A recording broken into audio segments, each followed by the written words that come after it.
it is a round object, 60 meters, and then you have, as you said yourself, 1,500 meters of a track on the bottom. And before that, you have like a mountain with a canyon in it. It looks like, if you play with your mind, it looks like something have crashed into the mountain and then slide on the bottom. Now, I think we'll insert, wouldn't it be just a big lump of rock? That's a very interesting rock then.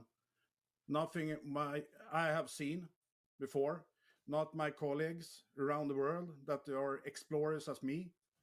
I put lots of time to see if I can get any answer from people that work with the same thing as I do. And nobody have really come up with a good answer. It's not the submarine base or something like that.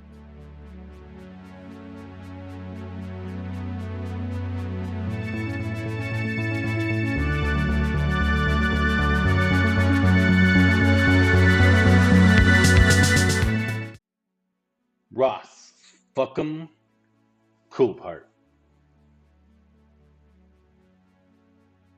with UFO explorer Dennis Asberg. They're calling it the Baltic Sea Object. He's kind of constantly talking about how he's convinced this thing is just not some natural formation at all. And so that's the things that they kind of go through, how they found it. So, and mostly what they're talking about how they found it is that they, went there with their ships and did fancy scans and found this thing. And then he tells, some stories about people didn't believe him. Other people do the same kind of work, scanning the ocean for stuff, and they didn't believe him, and so he had them go and, look also, and they also found it. And they're like, wow, this is some pretty weird shit. Where it's located at in the Baltic Sea is supposed to be a place where you wouldn't have stuff like this. They say you wouldn't find like a building built there because there hasn't been people there for so long, and there shouldn't be certain types of volcanic rock there or heat signatures because there hasn't been volcanic activity there for ever. Those kinds of things. They've gone down there with divers. I don't think they show any actual video. We just talk about it.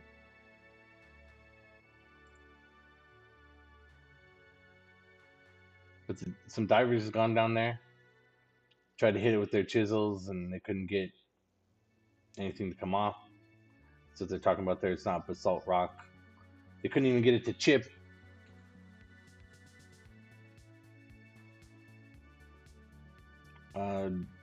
They've scanned it so much and looked at it so much that there's all this construction things, right? Right angles, triangles with holes in them, all sorts of other holes, square frames.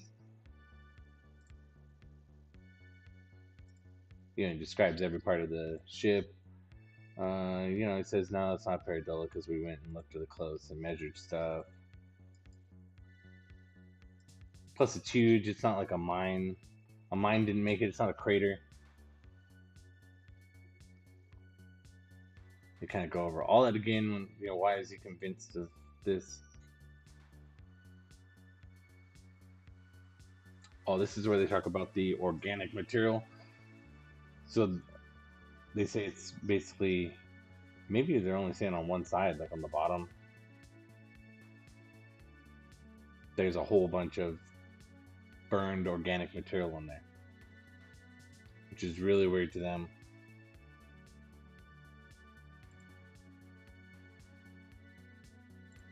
Doesn't know how the object got there at all. It looks like it crashed there. That's what it looks like. And here's the cool scan right there again. It looks like a thing crashed there. talks a lot. I mean, I shouldn't say a lot, but they go over all the other interests since he started doing this by the foreign navies, under the water, on top of the water. At one point, he says here that he counted like 36 other ships, and he had to radar them or he had to radio them and say, "Hey, why are you so close? We have divers in the water," and they all backed off.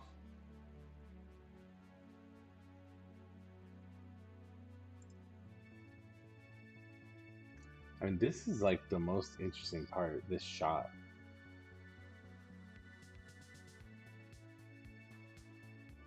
But it looks like a spaceship or something.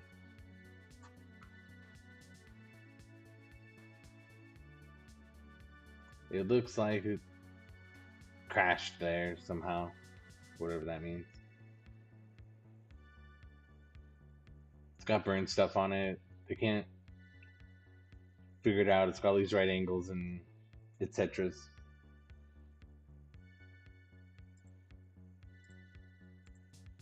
Some of the normal stuff, oh, you're into UFOs, you're a scammer, you're trying to steal people's money. But he's, he says he does research. He's not stealing any money. He's not even asking for money. And then he's got a UFO sighting. Whoa, that is not a UFO. I don't think. Oh, but he has a UFO sighting that he involves his wife and kids in at some point. He screams at him to come look.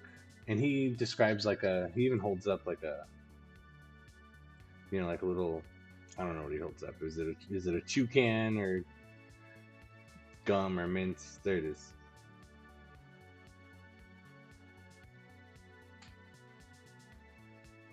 So he says that's what the flying saucer looked like. And it's just like hovering outside his hotel room, wherever he was at. Or his house.